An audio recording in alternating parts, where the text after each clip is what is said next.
Yeah, we need an ice cube and a glass. Yes. And I So, put You need to put the ice, all of it or some of it. some of it.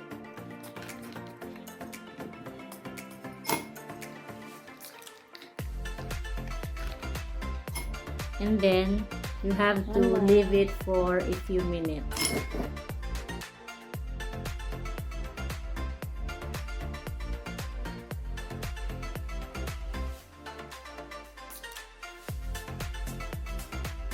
Few moments later.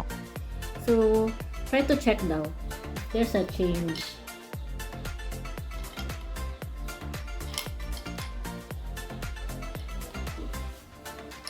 Yeah, see a little bit of a change. What happened? It What turned into happened to water. the ice cubes after a few minutes? It turned to water for a few minutes. Let me see. Look. So there's a little bit of water. So when you leave the ice in there for a couple minutes, it will melt. So it melted. The ice melted. And it melted. When it melted, the ice turned to what? Water. Turned to water. Drinking water. So what caused the ice to change?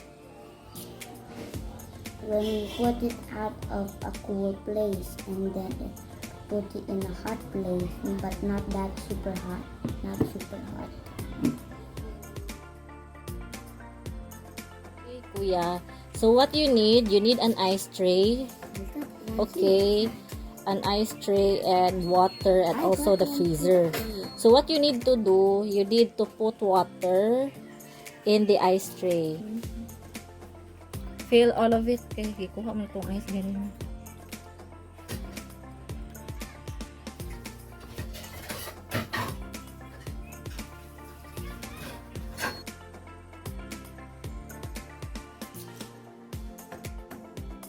You need to put that ice tray inside the freezer. Now please open the freezer. Open it.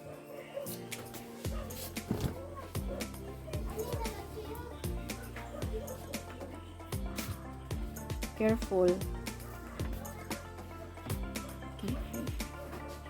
Very good. Good job. Okay. So, since it's in the freezer, we're gonna leave that for an hour and see what happens, okay? Okay. Few moments later. Here. What happened to the ice tray after putting it in the freezer? It turned to ice. The ice tray is still what? It's still an ice tray. But what happened to the water? But the water inside turned to ice. The water that we put in it turned to ice. Because in the fridge it's super cool. It turns anything to ice. So, did the water inside the ice tray change? Yeah. It turned to ice. State of matter. Solid. Solid. How did the water turn to solid? Because if you leave the water in the fridge and you put it there for an hour, the water will be ice because it's super cold in the fridge. Yeah. Yes. So what we need your piece of cloth. What's your piece of cloth? Here. Okay. We need a basin. It's an improvised Here. basin. And a basin filled with water. There's water. Okay, there's water in there. What you need to do is you need to put that piece of cloth inside that basin. Okay. Soak it with water.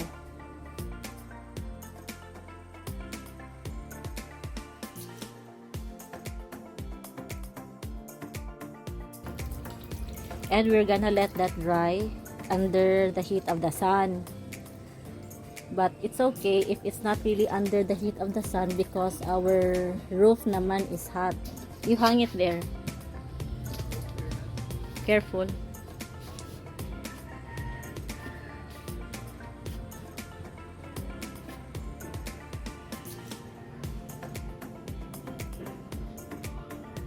Few moments later. So now we're going to check what happened to the cloth. Okay?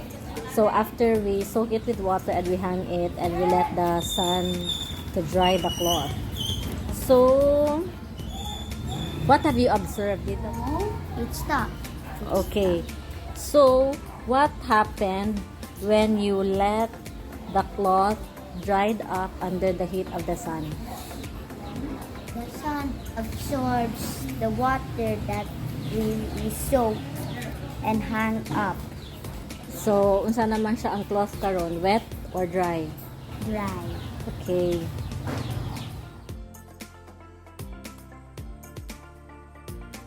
To do now math, you need an ice cubes. Where's your ice cubes? Here, Okay, 2 glasses here, and the water. here, Where? here. Okay. So you have to fill the first glass with water. Okay.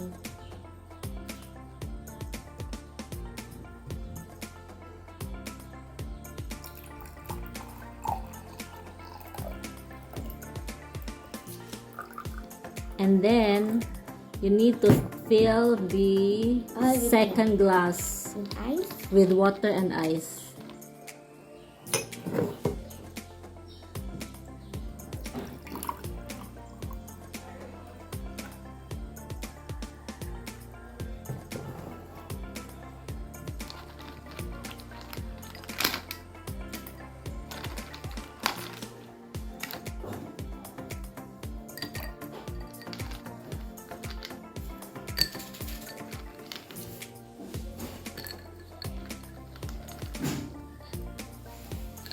Okay, so we're gonna leave that for about 5 to 10 minutes and we're gonna see and observe what will happen after 5 to 10 minutes. Okay, Okay. so we'll be back. Few moments later. So let's see what happened to the glass with no ice. What happened to the glass with no ice? It's the same. And then it's the same of water have I put in it with no ice. Okay, what about the glass with ice? What happened? Well, maybe the moisture is formed And what? and there is water droplets. So what can you say about the outside surface of the glass? So when you put ice in the water with ice, it and then leave it for 10 minutes, it will melt and make more water. It will melt and it makes more water. Yes, and then it will get very full and then it will drop. So what happened here? Can you touch it here? It's wet. Huh? It's wet. It's wet. So what can you say? There is Moisture. oh. Ah, So can you feel the glass? yes, I feel it. What have you observed? And it's cold and then there's moisture in it. Okay.